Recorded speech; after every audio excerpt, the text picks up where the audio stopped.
เจ็บแล้วก็ไม่รอตั้งเก่งที่นะเรียนรู้ด้วยมันรู้ขั้น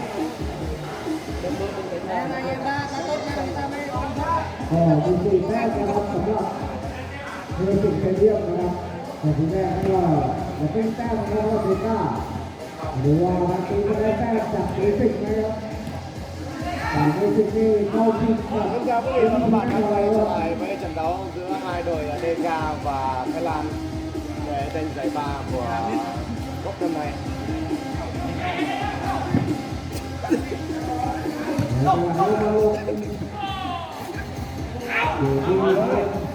Số tay là cuộc thi đấu giữa hai đội đang diễn ra và tỷ số lúc này vẫn đang cân đối ở giữa hai đội. ลูกนี้ครับนะครับได้บอลหมายเลข6หมายเลข6ครับมาที่หมายเลข17หมายเลข17ครับมาที่หมายเลข7แล้วได้ครับยืนอย่างนี้มาที่เองก็ cánh tay trái đó chính là đội Việt Nam và áo trắng quần đỏ đó chính là đội Thái Lan. เดี๋ยวเตะมาครับจังหวะนี้ต่อหมายเลข8แล้วคือลูกนี้ก็Cô chụp bóng rất chính xác của cô An. Tuy nhiên các vị bóng này trái bóng vẫn đang tiếp tục tăng tiếp cận và tầm kiểm soát bóng thuộc về đội này. Xuất bóng vào. Rất nguy hiểm.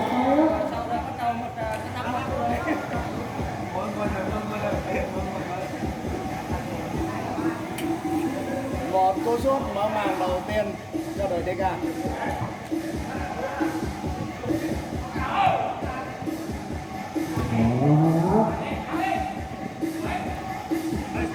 Lên luôn xem ơi, đi lên đi.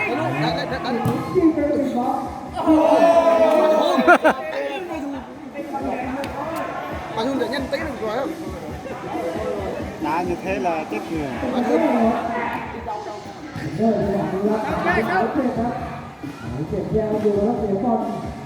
Giống như là đường biên ngang.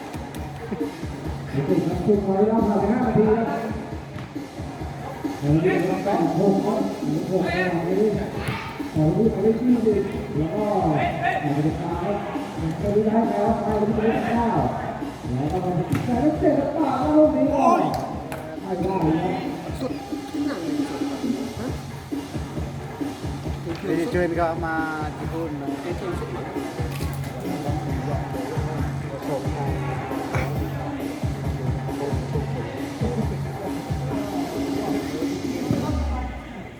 Dục vào rồi đó, các bạn đi không, chích ra đó, bắt tim của đội Thái Lan thải đội.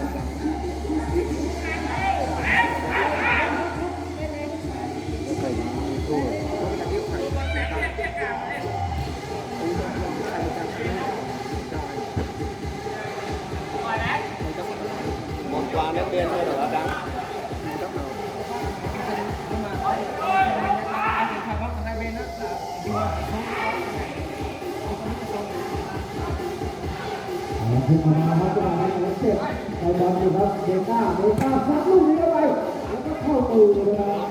cho kênh Ghiền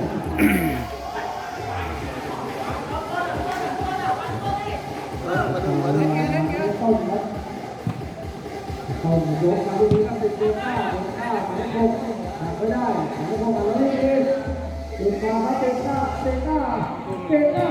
Trời ơi.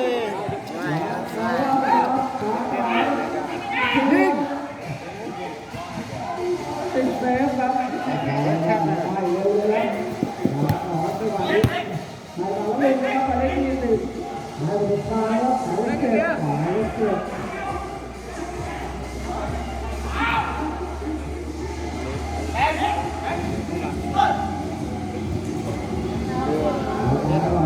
Pha xử lý bóng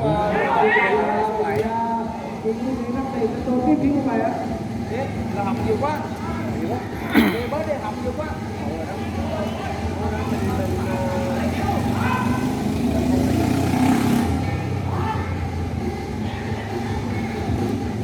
Các bạn huấn luyện viên của đội DK lúc này có vẻ không hài lòng với đội tuyển của mình. Vẫn đang hài lòng.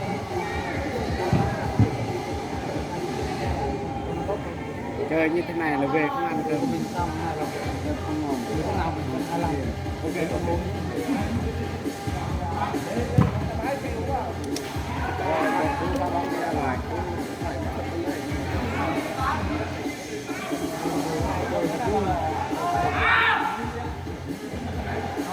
đi lúc จังหวะนี้ก็ต่อที่เรียกว่าได้ยังคลองอยู่ยังต่อที่สุริยาป้ายต่อมีถึงต่อก็ที่เลี้ยงเบาได้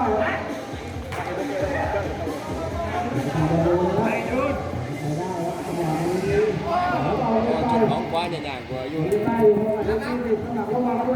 sau khi để mất bóng và anh Jun đãได้แล้วไปเกี่ยวกับว่าได้เกี่ยวกับปีก็มาตัวตัดกับตาครับใครมาดูอย่างที่เมื่อวานนี้มายิงก็เป็นเซฟอีก và một pha cứu thua của thủ môn nhiều cái ăn yếu tẩy rồi có yếu gì nữa ยังอยู่ครับลูกนี้ก็ออกมาแล้ว trọng tài đến chào quý vị khán thính giả đang theo dõi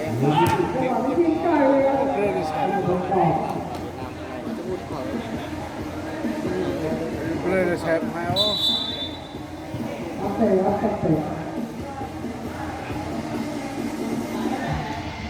Đại diện cho bên nhà chúng ta đại diện cho Việt Nam đá với đội Thái Lan. Bắt theo những người này có áo truyền thống của Việt Nam.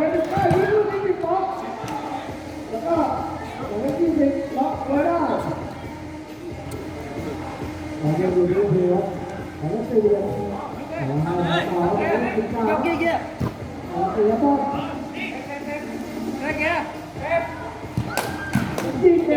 xem đi wow một câu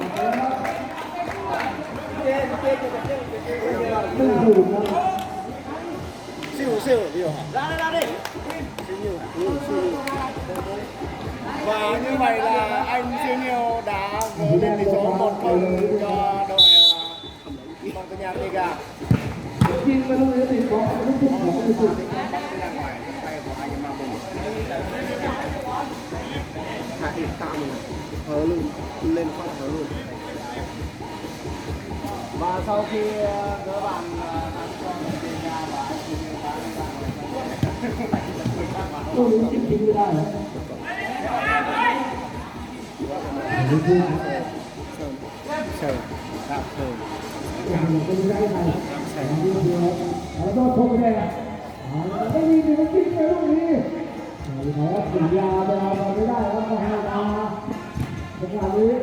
โดนออกมาแล้วไปพลิกของลูกทุ่ง Đi game ดู đường สิ tạm. ขึ้นมาครับต่อ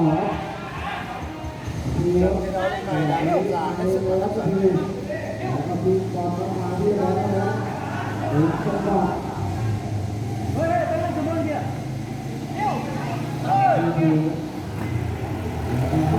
ที่ เป็นชั่วโมงนะ โอ้โหยังไม่รู้ว่าไม่ได้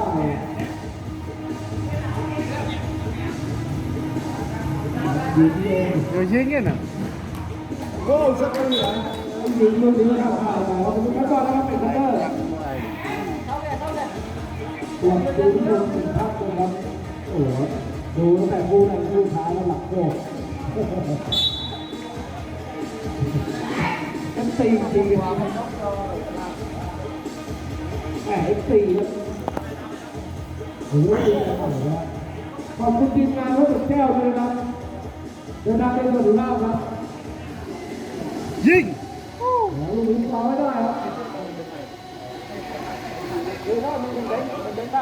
À, cho nên đây nè. เดี๋ยวไอ้ตัวที่เก้าแล้วก็มาแล้วก็ติดจ็อบครับแล้วก็ออกมาที่ดีเอาไหนโดนลูกนี้ติดครับได้อยู่มาได้เจ็บ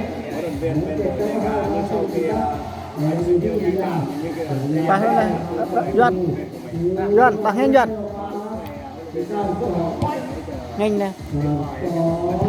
จีบลูกนี้ไปหลบหน่อย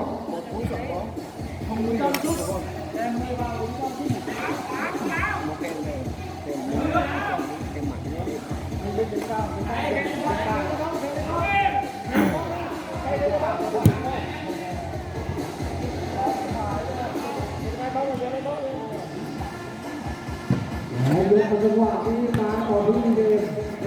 về bớt đi ได้บอลแล้วก็ให้ไปยังไม่ให้ใครครับยังเอาไปที่ดีไปที่ดีไปมาที่เอ็มจังหวะนี้ยังติดแล้วโมเดลอยู่แล้วเคลียร์ทิ้งไปเลย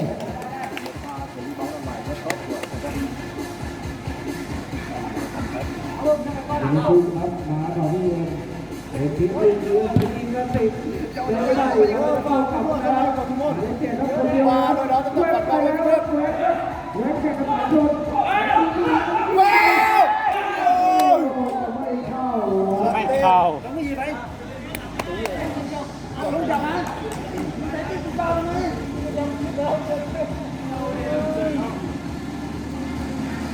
một pha xử lý bóng lớn của số 25. แล้วปาดยาวเลยครับมาต่อที่ต่อที่ Hai là được rồi. เห็นมาลูกนี้ครับถึงคนสี่แล้วก็จะมาครับ Hai mình chấp กลั phải. บมาคือโยกอย่าอยู่นะกลับได้แล้วลูกนี้ไปแล้วแต่เก็บหมายเจ็บคนเดียวแล้วแล้วก็ Một pha phản lối gần vào phía công thành của có môn bên Thái Lan. เป็นที่เดียวกันดีแล้ว